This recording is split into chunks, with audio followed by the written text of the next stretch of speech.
Zee 24 तासनं उघड केलेल्या पुण्यातील जमीन गैरव्यवहाराच्या प्रकरणामध्ये निलंबित तहसीलदार सूर्यकांत येवले आता पोलीस आयुक्तालयामध्ये दाखल झालाय। पोलीस शीतल तेजवानी आणि सूर्यकांत येवलेची समोरासमोर बसून जबाब नोंदवून घेत आहेत। येवले सध्या अंतरिम जामिनावर बाहेर आहे। पोलिसांना अटक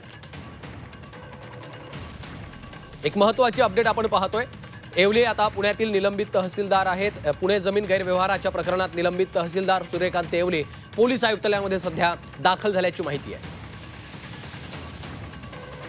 निलेश खरमरे आमचे प्रतिनिधी सध्या आपल्यासोबत थेट जोडले गेलेले आहेत। त्यांच्याकडनं अधिकचे अपडेट्स घेऊयात। निलेश, आपण पाहतोय आता या कारवाईच्या या संपूर्ण प्रकरणामध्ये आता कारवाईला वेग आल्याचं चित्र आपल्याला पाहायला मिळतंय। तहसीलदार सूर्यकांत येवले आता पोलीस आयुक्तालयामध्ये दाखल झालेले आणि शीतल तेजवानी आणि येवलेची समोरासमोर बसून त्या ठिकाणी त्यांचा जबाब नोंदवला जातोय, चौकशी केली जाते। काय अपडेट्स आहेत? खरं तर सौरभ, महत्त्वाची घडामोड आहे, कारण उद्याच्याला शीतल तेजवानी यांची पोलीस कोठडी संपते।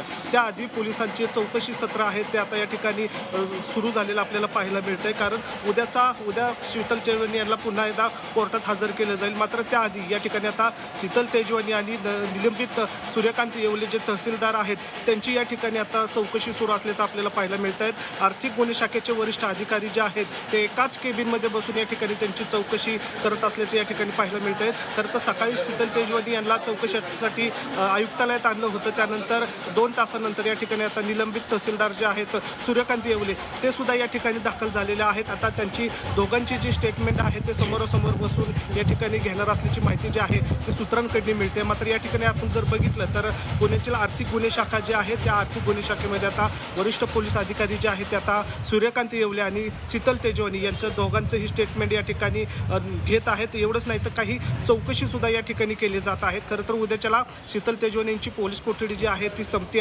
त्याआधी जी कायदेशीर प्रोसेस असते किंवा कोर्टामध्ये काही गोष्टी सादर करण्यासाठी या ठिकाणी आता पोलिसांकडून पुरावे आणि कागदपत्रांची जुळवाजुळव या ठिकाणी केलेली जाते आणि त्याचाच भाग म्हणून शीतल तेजवानी आणि या ठिकाणी आता निलंबित तहसीलदार जे आहेत सूर्यकांत येवले त्यांना या ठिकाणी बोलवण्यात आलेलं आहे। त्यांच्याकडे काही महत्त्वाचे चौकशी या ठिकाणी केली जात असल्याचं पाहायला मिळतात। साहजिकच आता उद्या कोर्टात या संपूर्ण बाबतीतला जो रिपोर्ट आहे तो सादर केला जाईल। मात्र या ठिकाणी महत्त्वाची गोष्ट म्हणजे या प्रकरणामधले जे हवेलीचे जे तहसीलदार आहेत सूर्यकांत येवले ते सध्या अंतरिम जामिनावर होते। मात्र त्यांची जामीन अर्जावर काल सुनावणी होणार होती, मात्र ती 16 तारखेला होणार आहे।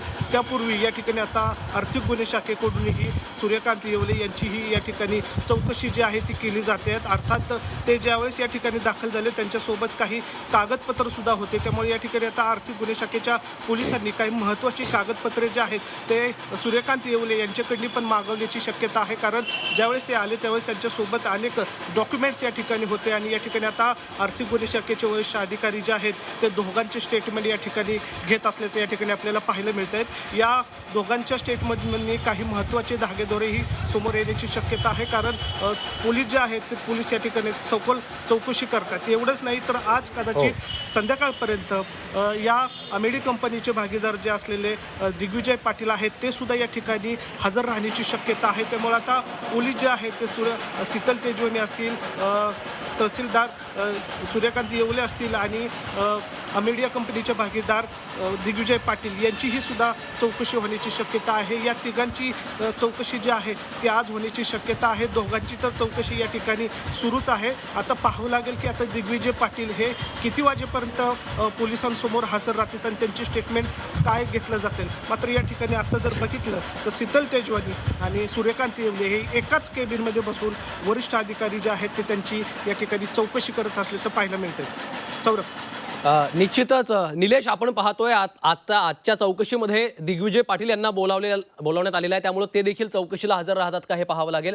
धन्यवाद या सविस्तर माहितीसाठी।